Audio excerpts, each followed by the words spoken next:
So in this short video, I want to give you a better sense for forks in chess. So a fork is simply attacking two or more pieces at the same time. Another definition of a fork is having two or more threats at the same time. So the fork is arguably the most common type of tactic, since every single piece has the potential to deliver a fork. So I'm just going to show a couple of simple examples showing how each piece has the potential to execute a fork. So start with some really simple examples. Here we see that the rook can deliver a fork. So rook d8 attacks the bishop, attacks the king has to move, and then you win the bishop. So that's a simple example of a rook fork.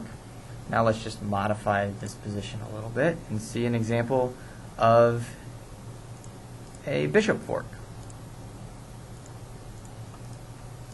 So here in this position, the bishop can deliver a fork. If it's black to move. If it's black to move, the bishop can deliver a fork. So bishop f3, attacking the king with check, and also attacking the rook.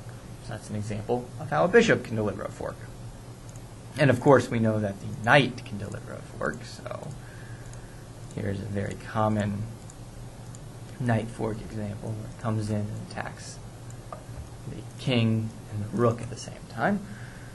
So we've seen the rook, the knight, the bishop. Now let's take a look at the queen. So in this position, the queen can deliver a fork. So queen d4 would attack both the king and the rook at the same time. Pawns can also deliver forks. Let's see an example of this. And these are just really basic positions, not really realistic positions that we're seeing. But here's an example of a pawn fork. So g3 would attack both the knight and the bishop at the same time. So the pawn can deliver a fork as well. And I think the last piece we have to take a look at is the king, which can actually deliver a fork as well, which might seem a little bit surprising because the king's not normally a piece you associate with attacking, but if we had something like this position here, the king coming up to g4 would actually be a fork, attacking the knight and the bishop at the same time. So the fork is probably the most common type of tactic because every single piece has the potential to deliver a fork. So we're going to see in this short video some more examples of forks. But I also want to broaden it out and discuss tactics more generally. So there's three main things you want to look at in a position to determine the likelihood that there will be a tactic. So you want to see if your opponent has any undefended pieces, if there's any open lines towards your opponent's king, and lastly, if your opponent has any pieces that are attacked the same number of times as they're defended. So if you don't have any of those things present in the position, you might have a tactic, but there's probably a good chance there's no tactic in the position. If all three of them are present, though, there's probably a pretty good chance that there's a tactic for you. And if there's one or two, then I think it's well worth looking for a tactic. So in this position, the rook on a8 is undefended. In fact, white's rook on a1 is also undefended. However, white can strike first by playing the move queen d5 check, a fork. So white's taking advantage of an undefended rook and an opened king. So when the king moves, queen takes the rook. Notice it's very important that it takes with check. If it weren't check, then black could win white's rook on a1. Open king is normally a problem. So here there's a king out open in the middle of the board, and there's a fork with knight f5. So a fork with a knight. The knight's probably the most common piece to see a fork with. In general, the knight's also a really tricky piece, so watch out for those knight forks. So we've seen an example of an undefended piece being exploited, an open king being exploited. Now let's see an example of a piece attacked the same number of times as it's defended being exploited. So here, the rook on e5 is attacked once, defended once. We can take advantage of this by attacking it another time. And that's done with the move queen f6.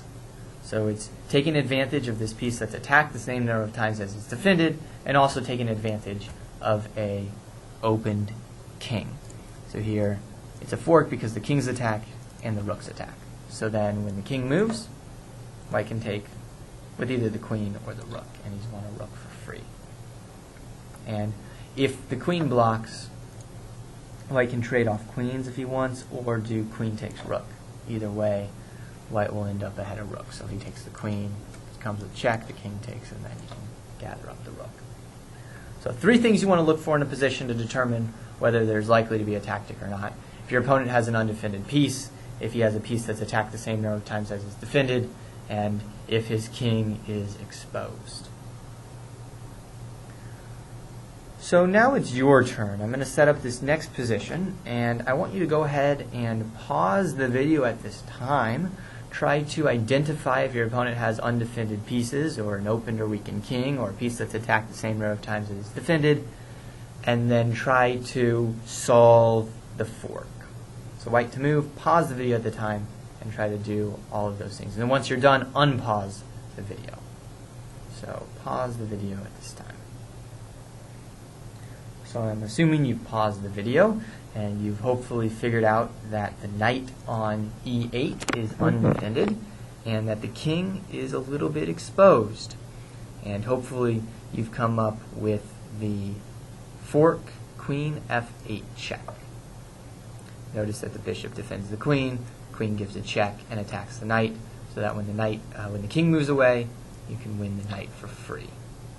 Now you might have seen another fork here, queen e6, attacking the king and the knight, but this is not safe. You would drop your queen. Let's see another example. So we're going to see a total of 5 of these tactics for you to solve. The first one, and now here we have the second one. So white to move, pause the video, try to identify any of those 3 weaknesses, and see if you can spot the fork.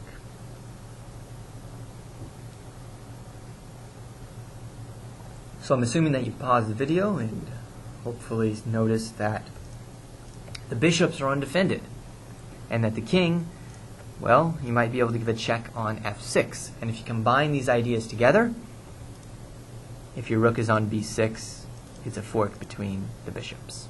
So the correct move here is rook f6 check. King is forced to move, so say it moves to g7. If it moves to h7, you'd actually have another fork option. So you could play this fork, attack both bishops at the same time, or you could play rook f7 and attack the king and the light squared bishop at the same time. So perhaps black would play king g7, so you only have 1 fork option. But here, 1 fork is enough. You're going to win 1 of the bishops. So now the third position here. Pause the video, see if you can identify any of those 3 weaknesses, and solve this fork.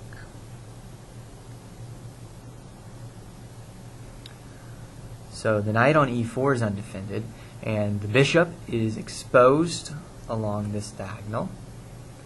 Combining the 2 weaknesses together, you can arrive at the move queen a4. This gives a check, and the knight is defended, or is attacked, I mean. It's undefended and attacked by the queen. So regardless of whether black blocks the check with, say, queen d7, or moves his king away, you're going to be able to win the pawn on e4. So 2 more examples. White to move, pause the video at this time, and see if you can work out the fork.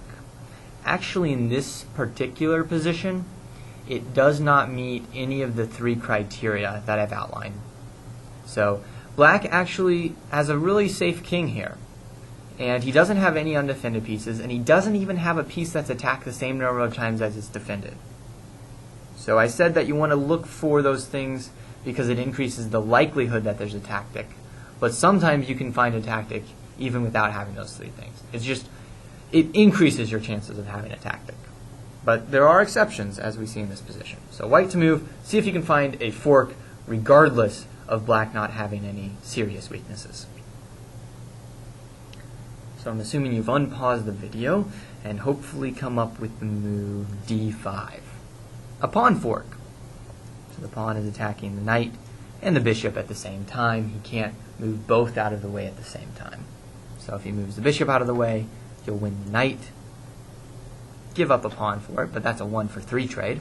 If he moves the knight, then you can take the bishop, and that's once again a 1 for 3 trade. Okay, so here's your last fork position to solve. White to move. Pause the video, see if you can work out the fork. So hopefully you came up with the move Queen D6, which is a fork, attacking the king and attacking the rook and the queen. Now if you stopped here and you said, okay, this is a fork, I've done all the work I needed to do, well, you needed to go a little bit farther. So if the king moves away, it's simple. You just take the rook. And here it comes with check. Important. But what happens if black takes the queen? So what happens after queen takes d6? If you didn't work out this earlier, pause the video at this time and see if you can work out the fork.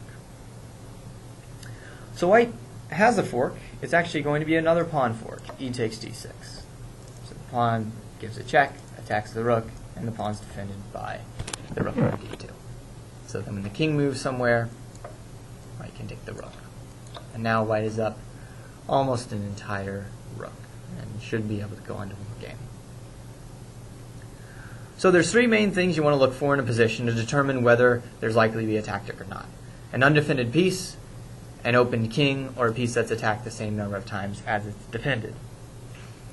A fork is the most common type of tactic because every single piece has the potential for a fork. So always be on the lookout for those 3 main criteria in determining whether there's a tactic or not, and also really pay attention for forks, not just for attack but also for defense. So hopefully you found this video useful and learned not just about forks but tactics more generally.